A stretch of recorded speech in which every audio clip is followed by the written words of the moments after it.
kore ke u whanga I he ngahi talawhakatapi ko toa pē, ku wha o atu pē mi he ngā lopeni, kai ata whoki e whainga maari e pongpongini, ke whakahoko atu ai polokalama mawahe pē mo e kautaha South Pacific Loans, ai a ku wha o atu whakawike ne ngana kai ke lava atu I he wike ku osi, ka o ko fia I he whainga maari e pongpongini, ke whakawhelo ake atu, ai pure kautaha pē me tonga eki, stale ki tupou, ke mawhahoko atu ai polokama mawahe koia mo e kautaha, kuna au sponsor ai kautaha ngongo.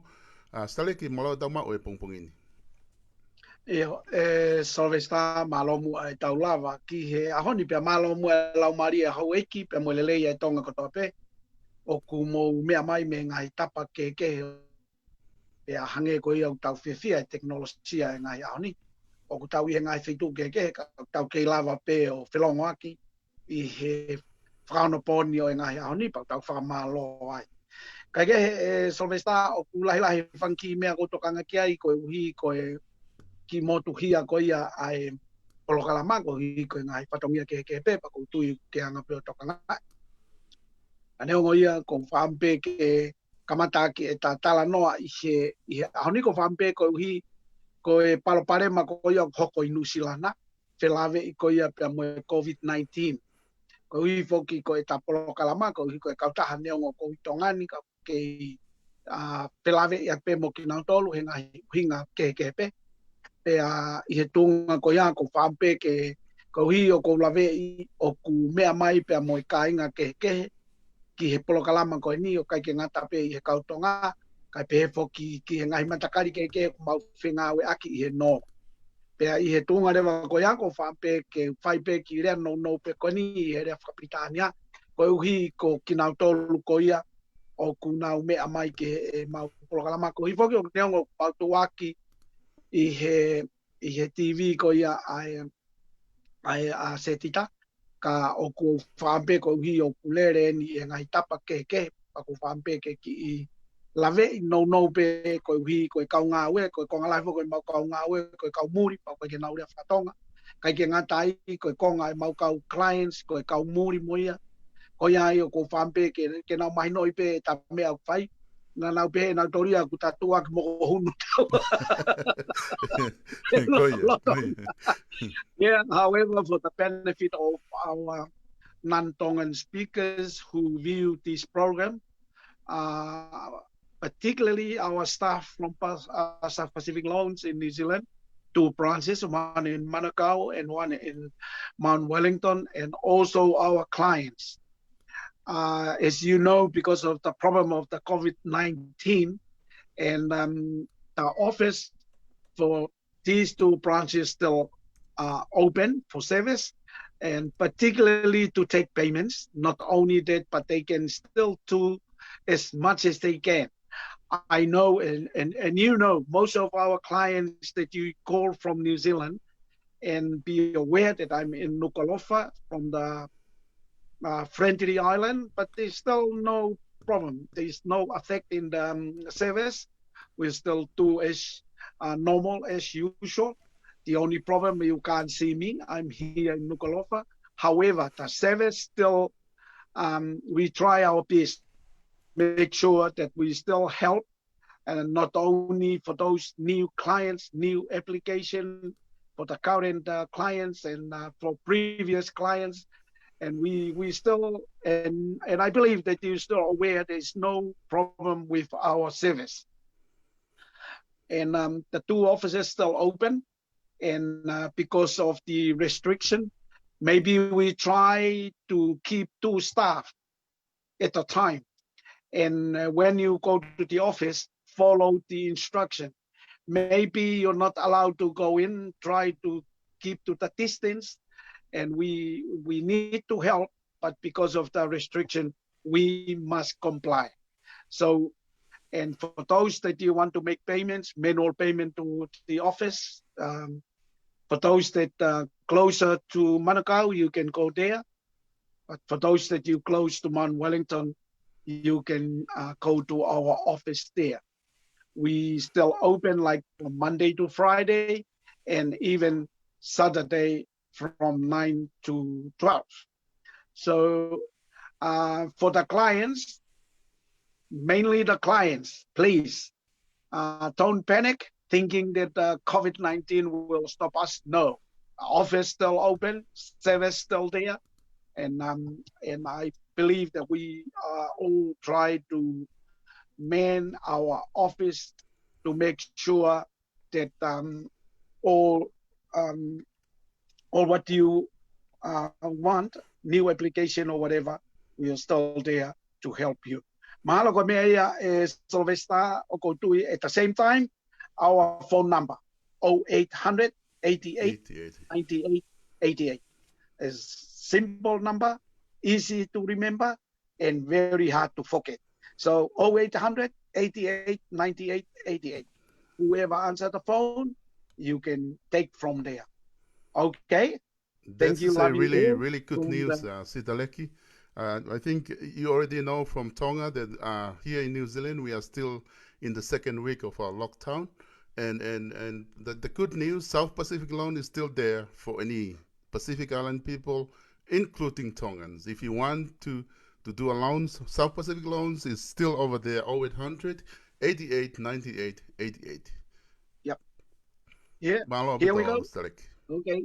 Okay. Ko na ko tui ko tau kainga ko ni ko me he mai matakari ke he pe ki e kau ngau e South Pacific Loans number was e kau e programa ko ni hono talanoa ia ngai mea ko ia ne ongo palpare ma ko ia I he COVID-19 kau ki kai ke tau fia e whakapatu. Kai ke I e time ta tau pe o ko whaampe fok ne ongo ta talanoa ki he ngai mea whakano ka o ko tui o ku mahuinga au pito ki he ki o tau kainga ke tokanga ai mea ko ia ku mau whianga ngai ko ia ko mo tolu foki he na e Sylvester na mo whianga ngai na tau whianga ngai pakaluku fua mo COVID-19 pena e hanga e nusila hange ko anga e whatonea o knock out e COVID-19 pena mo whai e kuna kaf ko mau tolu ko I tongani he kai ke pehe au na mau knock out ai COVID-19 he na te kai pe ke au mai ke mau tau tuki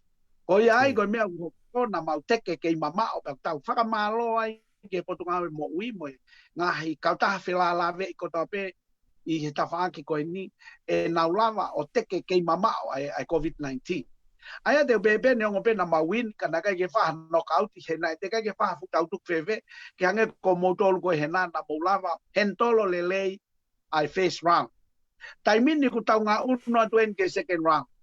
Pea ku hange o ku huma second round ki a mautolu mo e alu e tuki alu me kalate mo e aka mo e pea keke. Pea ku tui o ku mou ki whianga ngai mo e whai ngā tā alahi au pito I he taimini. Pea koe mea koe ku wa umai ki tonga ni. Pa koe ke ilo pe koe ongo paka tere lau niu pe koe mo ni a ka hange ki lahi ai ongo ngā taa ho tau kai ngā tonga. O hange koe ia ku hoko I Amerika. Koe lahi foke pekia o tau kai ngā tonga, o kutuku aki, koe lahi talangata. Pe atu tu koe whakawheohi, whai peia. Tala atu ka kuai hanga I katoa ngā aku whai pa ki whakangaloku atu. Pea koe hiri pe ngā I katoa ngā, mohono pekia. Ka koe whanonga o ku hange, o ku mou ki I tere he ongo ngata.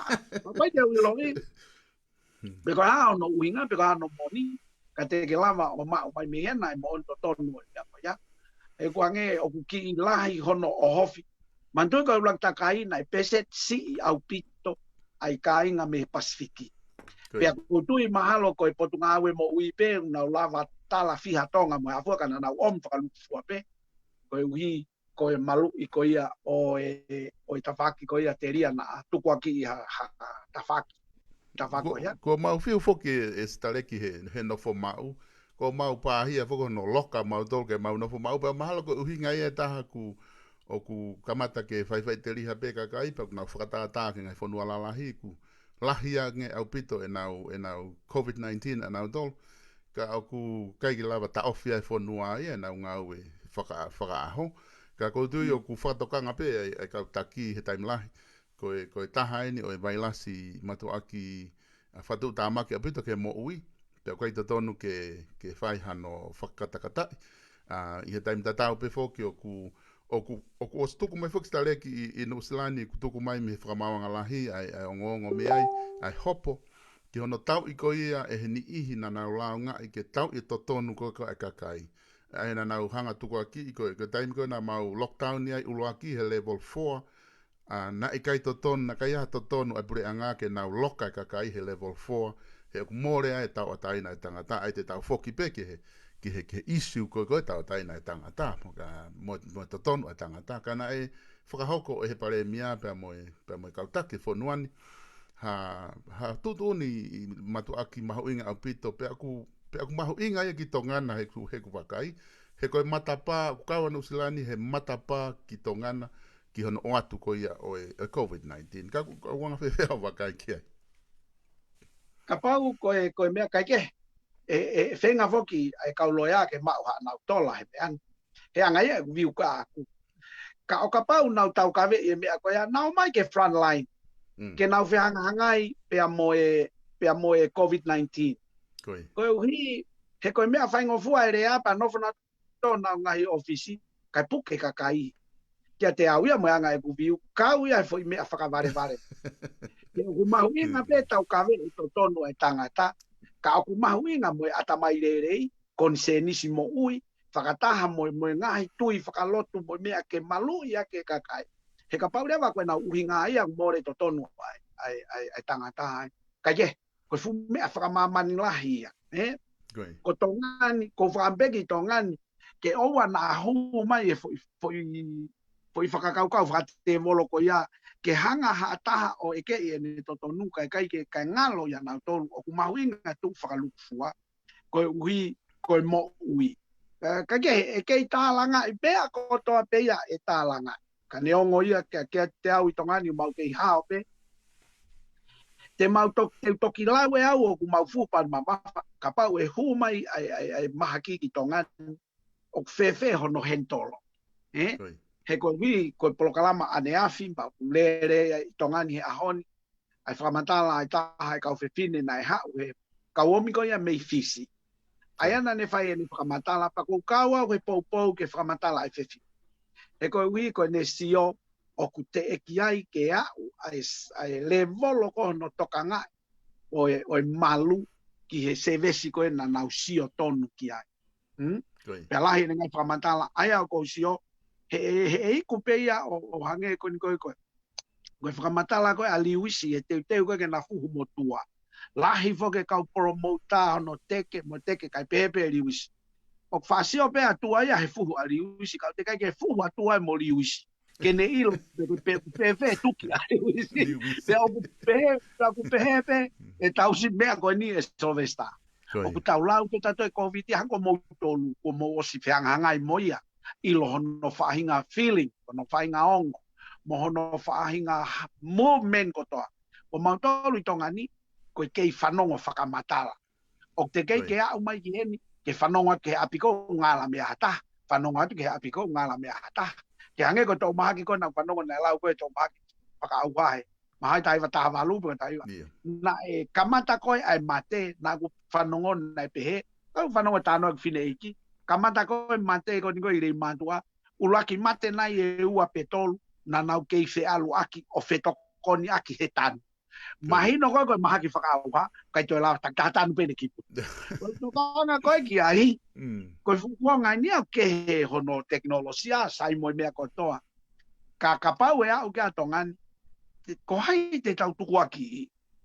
Kapau oku pehe ke te au, oku kei poupou kakato pe ke pureanga, poupou kakato ke potunga e mo ui, poupou ke kau mawhai, pia kaku alua to no, ko he vani pe so vesta kai ke to yaki maninia inista pe milimita fia he vani pe hau ka ku mahuinga pe ke fai ele taha me lai tau tala ngofua ka ku pe mai re vano fo ya pi hange ko famatala na ke o mai ko fiu ni ia no fo mau ai agono ai fare e au ko na fiu na to mo ui o ana to ku mi mate ka no ka ko me ko e fakahel ne e te na wo ku mi mate ko kini ko mo ui te nau to he la he ai fare mate to he la he luku steri tu ke ka pa na mate pepe a botan ka longo mo me sai ka ku hoko ai fai he ni he ngai me ka ko hipo ko me ko e ku ke e foki mai pe ke no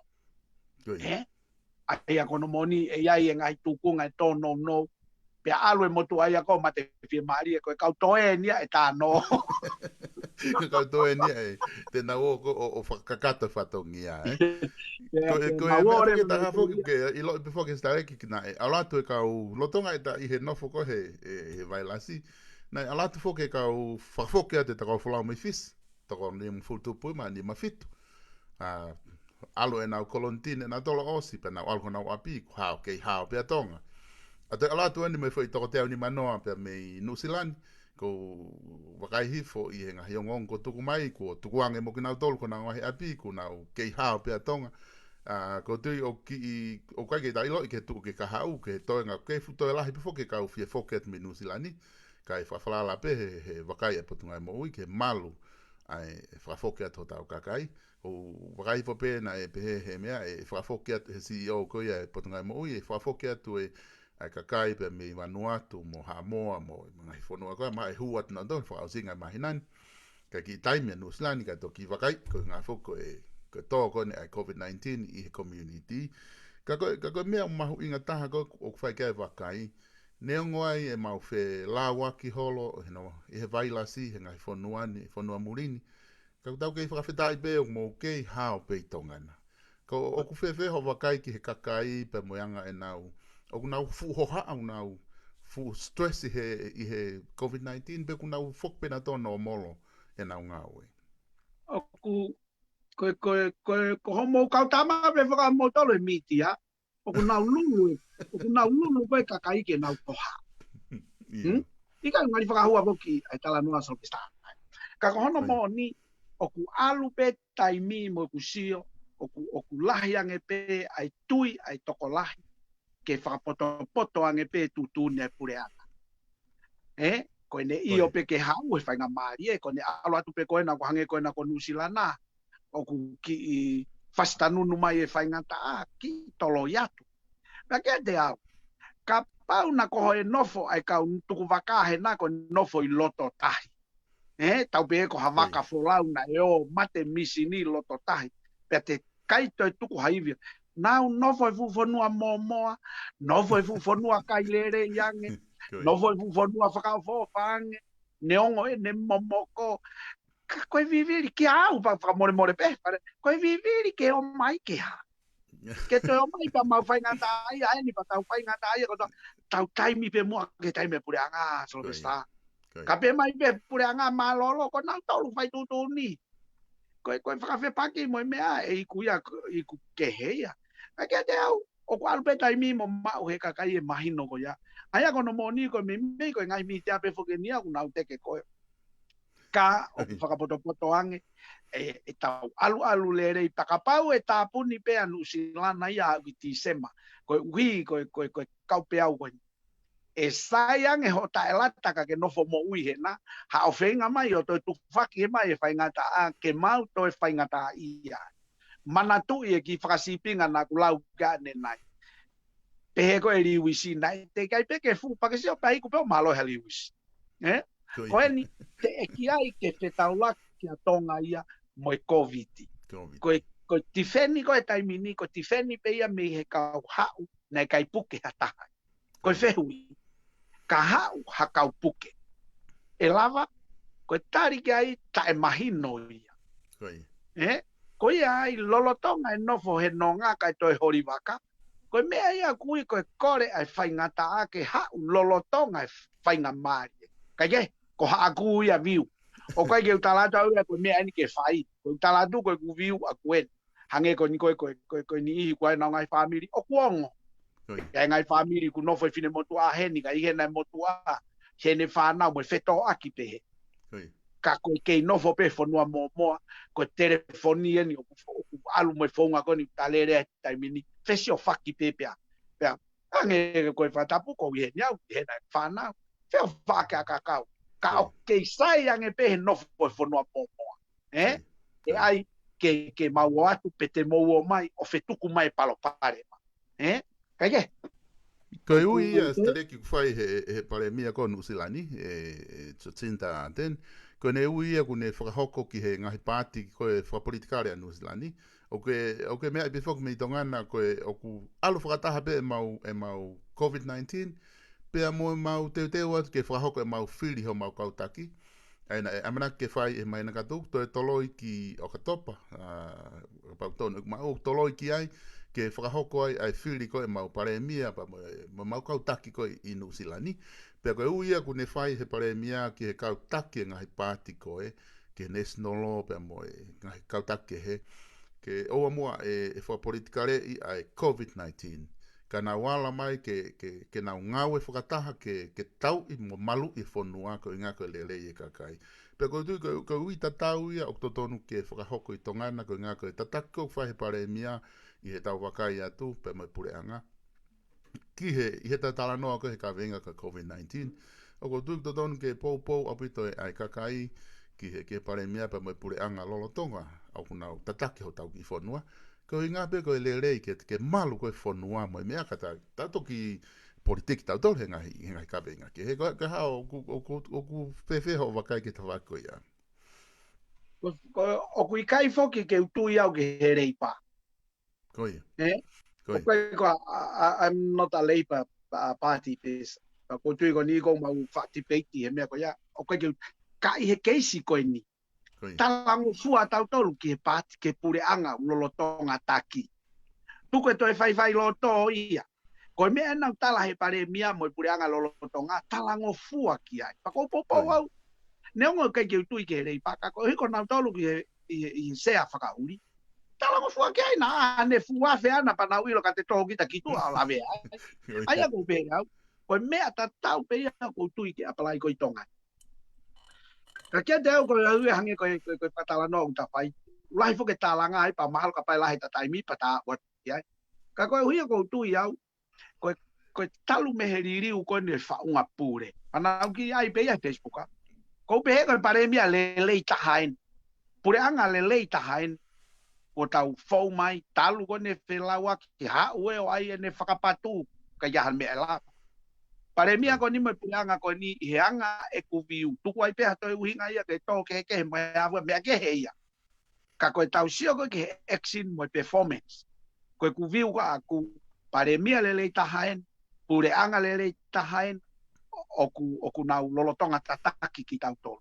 Pe aku mahuinga ia ke tau talangu fua ki ai. Pe aku ia hange ko lau ko ku tonga ni o ko kau au he pakaamu ke. Ko wha mai ke whiri ko ni ko e ho. Ko ke to e ho te pure anga ko ni. Teria he ku tau lolotonga ma anu he tai mini pau tau lolotonga. Hange pe lere pure anga tai mini tau lere funky bakaski. Ko e o mat. Teria na lolotonga pe tau ski ku to e huma ka ta mai o tau lere makau ku tau. Ko kulau ke vave ho o kulau ke vave ho na ke kau whakaku ki he pāti a kakai mo pureanga ko ni o tau kawe ko hai makatuunga ku ke behe ai o ku pureanga le rei eni mo mea ko ngahe ko tui he kai ke tui tatau ia mo ni ihi tola mo ni ihi o ku koe ke nau tui ki ai. O kai mo toka ngau pe tui tatau maha taha mo au ko mea pe ni a. Ko e viu ko aku o manatu ko ke whakapāti a tongani.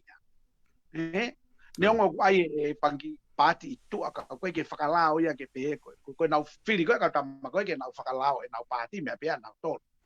Ka ko ke hange nia ko motol ko he na ko pau ke mau to kofia ka to ngofua ke resisita pe ave mo e nau polisi mo hafu. Ka ko tongani ko hinga pe po ki ai ke pare mia ko o tai mini mo nau fonga taki he ku pe ko talu e to a fa ko kita. Pe a osi me ai e ngahi taimi lahi au pita ta ua nai pe ta o tolu. Na kai ke fai ha ta hai a hame a ke ngahi pare nai mau ko me. Ha bureanga ko ni o faka o fai e ngā ue ki ai. To e to mai mo stai kolone ko na nai to ke o sia haloti. Hange ko lau ange apakati a kita he to apakati a haloti. Pe hangare ma he pureanga ko ni hoko ua ai mea ko. Ere olahi ange ia, mahino ange ia ke te a. Fai deri ko pe ke tui ki ai mea pe ia au. Ko nau tolu ko e nau whanongo mai ke ta polo kalama mea pe moia nau tolu pe nau tui. Ka o ko si o au ki mea koe o ku fai. Mm. Si koe ola. Tau Koe si o ola, ke eh? ola. Kua ose kuonga e whakamatala, mo kuonga o e whawai, hange koe whakatapu, koe kuonga e ni ai action. Koe. Ko iai pa ke ngatai ko ni o te iai mo na pa ko me te ta lo atu iai pe ke tanu hala Koe. Koe. sio lahi longo ai ai tanu hala ka ko ki me alere na wa mo mi sila Koe. ke lo so me sta ka tu ai tanu e fangi hala ko o pa le lo ai ki puta pu me e va mi ha hiri anga kulo Hilanga kulo. ko iai o ko pe te ke sio le ke fotu tu le anga ko Koe. ai ko hange ko lau ko hayo pare mia ko hayo wa isi ke hei Koe. ko kusio pe akuia ko pare mia ni mo pure anga o kunau tataki lelei au pito ai anga e ku viu tapa tolo e mo ui o kunau fama kunau tokanga e ka kai ke nau health pe i he tapa ki whaka ekonomika o sai o ku mahino kake ki o lunga i he tapa ki whaka asociare o toelelei mo aia ko pepe ko sino mea ko tau fogo tau piki aki pe te ongo ha mo aga ko tau kilo ko pare mia ben mo pureanga o kunau omi ai lotu ke kakano mo oni he loto inga we pa fia ia ko aia ko inga ko anga ia ko fa ma popo fa e au pa ko wilo pe e lahi ai ni ihi o ku kai ke tuita tau mo au te na hanga o fa fe paki pa na ata pe na to ke fa fe paki tau mani kau mone lau kai kau hata ka ko sia tu ka aku ko ku fua tau ko le le ta haen i he ma o te be ta o ho fulu ko hiri ko le le ta hae pe ko pe lolo tonga e tau i he le le ta ha mawina ke oanga na to fa mari e ho ko ka pau o kuange ko lau ka pau pe na mata auto ta he na to konga taimi pe ko konga te mi nga we wanoa ka pate na uma na taimi ka kato ke ange ko na pala ni ko na ko fare mano e na fia o na ai ke langa e ba ta ko en ai alu atu ko ni bo me ko ya he ko ke whakamata la pe ka ko tau si o mata ko i ko motol ko no fo na ko motol ko he ni ma takai holo ko o i lo i ka ko whaka fia ka pau te fia ki tau te lere lo to ala si o ke fangi fare o alu ke wanoa na tolo no fo lo to fare na fia na mal a vo fange maange le yange ka to e ngai mea ko to o ia ya ko mea whaka uri ia ke aia ko taimi alu ai politiki o alu lere lo to vao i he sio atu pe kusai ka to ala tu po mimi o ke ko aia ko be au ko mahalo te ko ui ko lahi mea maha te whakaosia ke ki konga koe ni taka pau to ia mea ku ke ko ta whako ke miti ia ke ilo pe guai lao fo ko ni ko o kai whaka lao fo o ko lao na as whakapasi pe ia i wafta hanima ko ne ngari fo o pe ko hua ka tama ko ni holoki tau tea ke feunga mo mauanga paanga he ko mi mei ko ngai tau tea paanga ko to pe pe neongo ku fikau atu mo ngai popula ka koukaua hono pou i pesete te au ai enforcement ko ia o lao ko he ku alu he ku komo potunga au e mitia o ku nau whakau nau tolu o ku nau pure nau tolu i mamankato ka koe foi te hala ki ia pe aku kai ke ko e te iri fia pe ko te mau lao ka kia te au ko foi ai le lei lahi monien tau te fito ki he loi mo hono tāpala sia to tonu ai ni ihi o kui kai ke na wala tifeni ki nau tolu i he ngai uinga keke o guai ni ihi koe ke si ai ha nau seniti ke ai ha nau loea koe si ngala pe o nau api pe a whakangari vare ka ko te ai ke fefe koe ke ne si lava o to tongi ke malu i ne to tonu pe a hanga he miti ai tai me taha ta aki ake mo kakai ke na longo pe na to he na ngahi uhinga whakai ki na tolu pe ka ke pe he ke pe ko te ve whakasi pinga whakasa ke ni ngala e hingoa tamaka ko tamana nga we TV ulaki ko na nusila ai tamana tafu o pito mo fifisi e ngahi me ko na fai time si pe aturi Pea ko to ta foka na ka nga we o tu fekuri holo moia ke fai tai ke o me fa mata la ene kape ko mo tala mai leave him alone, leave me alone, my privacy nga hafu kana ni fai me ta tau aya ko me ko pe ai ko tai mi ko na I se ai ta var e mi ti ai ko pe ai ko lau kakato e au ai u liliu ai u mea ko ni kai ke sa tau ka foi mea ta ko halai pura ka tonu pasika ke hoko ko e lao o ua matu na hanga pena to pe ko lau ko wi ma mea ko tai kai aia ke whakapatonu e tūtune a lau pa ko kawa hono pou e whakanga mo ta whako ni he hanga hani o nau wakai mai ke tatala noa ka hange ko lau ko whai o kai kau hata te na hanga whakanga mai mea ko ai ka ko hono mo oni o ko pou ka katoa ki he mea ko ai he pure anga ke malui pea tatau te fito pea ki he loi mana tu ina lere mai ai foi taimi I pure anga na e hange loi a ko no molo aki he miti ai tonga pe ka toki ave pe a fratonton pe na wai ki foi konga ko le fa more ula kiri mai a ke me ka ko le fa more ko hange ko ka loya he taimi ko o pe o tari halaia ka ko le frastisi tautea ma hange ia ko ka miti a tonga ni tai pa ko taaki pe ka toko fa more ko se halaki ko pe he la ka na pure anga ke ta ofi ai fa hinga me ko ya ka ku na fi fayongo no ta pe ane ngo ia ko foi la vea fa mama la ia ko manantu I ke kala sia no ko la to hipo que na mo ke kiti moto pe na fa na motoria ta ya ka ko ere soni na fa masiu moala nane fangi me ko ni ko ai current affairs current event ai ngai me ko I tongani moto preanga fa feu I mo me pe na lave ai masiu ke me ko fa yongo pe ku ke no foi a kwata mai ne ona ke tau ke vanai pe tau balu ka ko ina interest ke me ko ya ka ko ne rea na ne pe ko fatongia hange ko ni ko fatongia fa yongo ka ku te alua tu le va ko ha accident I he hala ko te foi mea pe fai ko report na accident ka pata na lave pe pata mate me o toki ia fra mau anga ia te na fai tu ko mea pe ia fai ongo ko report me na ho ka ko ke te ala tu kita pe mai ko lotonga na te toki a wa tu pe pa te pe mai le wa ko frasipinga na fai masi na fai accident he hala mea na ere la he tama ko pa ko tama ko na ha mo o sa nge na ka ke ia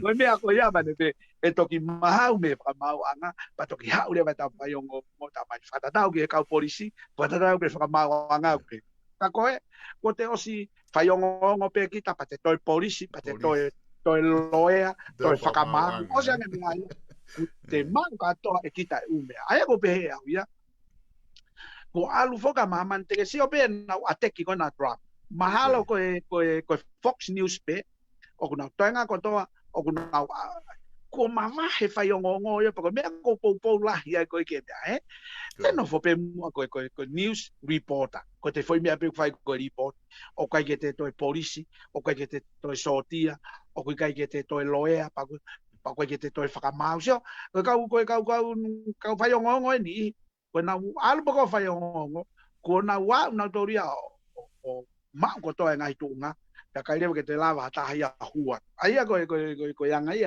ka ke pa ke fa more pe ko hi ko fai ngo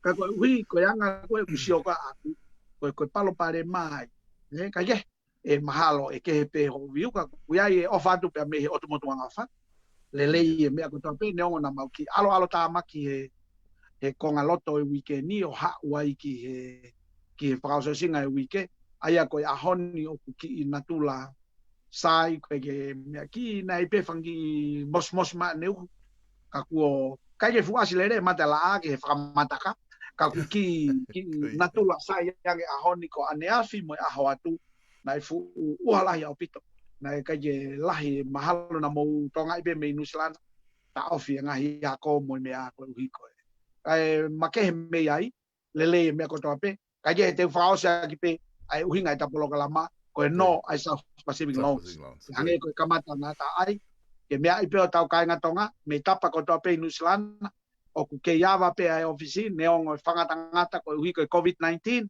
ka ke yava pe o ofisi o uhinga ka hikai ke toi whai ai anga maheni ke pehe ke mi mei mahalo ko toko taha pe hu ki loto i he taimi ia foi taimi ko lava e ni mea ai pa toki hu mai ki tua kai toki pe koutui iai pe mai whangi tūtūni ala o atu ai e ofisi hange ko ia na ulawe kia ne nai i he tau tawhaki hono whakahoko whapitani atu pe toki mahino pe tūtūni ko o atu pe mau inga pito pe talango fua mui ke ngai whaino ino neongo i ki toloi pa ki whaingata ange ai ko hi ko whakawawame moha ngai mea pehe kai kei mahu inga e tau mo ui ke toi matolo atu hanga he taimi ha te whakawawame pe aiku o te whakaoski ringeringa pea iau ke lain ko ia kai fo ke tau kam solvesta ke pehe ai mea kai hange ko ia tu ke whare ane nai motol ko na wai tala monu atu ke tek motol pea mo whakaamu pe lelei e mea ko to pe i New Zealand ko hi ko e to mahaki ko ni ko pale mafo ke mai no te kai ya no fai to ai ko hono ma kita e mahaki ko te heka ke i va mei o popo o ku kai fai kai ha palala ko wi te kai ya no fai to ko na tolu ko lo tu pe mo ta tui ko ya te ne lava whakamaan ki tau tol ka ke tala manua te whakako whatongia ko tui maha ko mea pe ia ko tokanga ki ai no valu ngeau valu hiva valu fika whakamo ui akapau ki ala hiva 0800 88 98 88 fika ina whakamo ui when you call this number you feel relaxed ko iai o ko whampe ki a tau kainga tonga neongo ko i tongani ka mo mea i pe o kai fok solo ko ka tonga pe ya pe ke ka muri o na ta mai pe ki hen pe a fai atu pe ki tokon me hen mo pe ko he ko tala no pe ka ko access ka ka to pe ki system nga we ka ta ya ko tu yo mea i tau kainga to la he ka kai o na te tak mai pe ki hen fai atu pe tokon me hen pe a toki ya fa tu me ofisi me o mau ofisi hen famoni pe fai mo payment mo me ko to ko ya ka ge o fa ke ma wa weekend le tal monu atu he fa fa tongia malo pito stelek tupo pe ko tu ko e ungai eta proklama ki he weekend te ta te foki mai pe he wika u ko tu he ke te palparema ta me nga we kata hok te wika u ko nga ke fanongo mai hota ka inga ki he mahu inga ai proklama ko hoko at pe me ka ta ha na sponsor ai proklamani i he South Pacific Loans pe malo apito e whakako whatongia pe me tongana mo tala monu atu pe me New Zealand pe ke tapa pe o mamani o ku ke lava mea mai ke he polokalama mawahe koe ni o ku atu e tala monu ke tek mo tolu. Don't forget South Pacific Loans 0800 88 98 88. Noa valungeau, valu, hiva valu, ko mo kautaha pa mo e South Pacific Loans pe a whatawange pe kuongo lele atu ai polokalamani ki apina katau ki whilaongo aki i he wike kahau ka mo mea. malo Nala.